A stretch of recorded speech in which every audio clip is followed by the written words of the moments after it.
רגע, הצלם ישנו? בסדר, סליחה. בכוננות. תראה שהוא שם בפוקוס. זה אוטומטי הפוקוס. התבקשתי להכין כמה מילים על ידי פסיה לכבוד המאורע.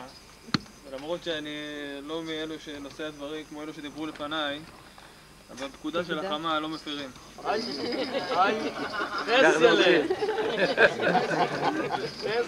פקודה זו פקודה. אחרי אתה עכשיו שוויגר. אל תקחי את זה אישית. אנחנו התחתנו ב-21 באוגוסט, ואני חושב שהתאריך הזה לא במקרה נבחר. ולמרות שהתאריך הזה נקבע כבר איזה חצי שנה מראש, אז מאז הספקנו לעבור מלחמה, והילה הייתה הרבה בלחץ, אולי נקדים את זה ונעשה בצהריים, והעיקר שכבר נו. ובכל זאת החזיק מעמד התאריך הזה. ולכאורה זה נראה די פשוט, כי לא לחינם הוא נבחר התאריך, גם פסיה וחיים התחתנו בתאריך הזה. רגע.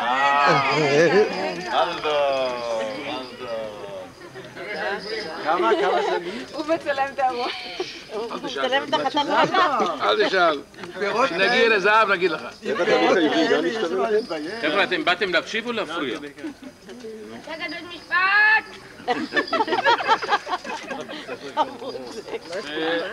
ולא רק הם התחתנו בתאריך הזה, גם אחיה אריק וג'ודי התחתנו גם כן בתאריך הזה. או, כמה אלי בבתיה. אריק וג'ודי בעברי, יאללה. שיהיה גם שרה לי בגור. אבל כשבאתי בעצם להתחיל להכין את הדרשה והתחלתי להסתכל קצת פרשת שבוע וזה ולמצוא איזשהו משהו, ואז גיליתי בעצם שלמרות שקבענו את זה מהסיבות האלו, שזה קצת מתאים ואפשר לחגוג את זה יחד, אני חושב שזה נפל ולא במקרה על התאריך הזה.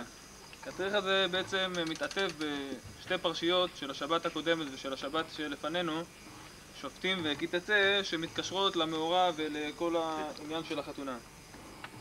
ואיך זה מתקשר? בעצם תחילת הפסוק, כי תצא למלחמה על אויביך, חוזר על עצמו בשתי הפרשיות, גם בשופטים וגם בפרשת כי תצא. ואיך זה מסתדר? בכל פעם, בכל פרשה זה בהקשר אחר, אבל איפשהו זה משתלב יחד ומשלים אחד את השני. פרשת שופטים, הרי סך הכל באיזה מלחמה מדובר? כי תצא למלחמה, זאת מלחמת מצווה, ואם אנחנו פה בעניין של רוחניות, אז בעצם מלחמה של הרוחניות כנגד כל הגשמיות של העולם הזה, ואנחנו בהתרוממות. וכותב הפסוק, וראית סוס ורכב עם רב ממך, ואם אתה, כמו כל הנוכחים פה, ירא השם ואיש אמונה, לא תירא מהם כי השם אלוקיך עמך. זה ככה מתחיל בפרשת שופטים. פרשת כי תצא זה בעצם השלב שאחרי. כי תצא למלחמה על אויביך, ונתנו השם אלוקיך בידיך. ושבית שביו, זה כבר אחרי המלחמה בעצם. כבר אנחנו ניצחנו, כבר המלחמה הסתיימה, אנחנו אחרי קו הגמר. זה השלב בעצם, שהשלב של רפיון החושים. זאת אומרת, כמו שאחד רץ 100 מטר או כל כמה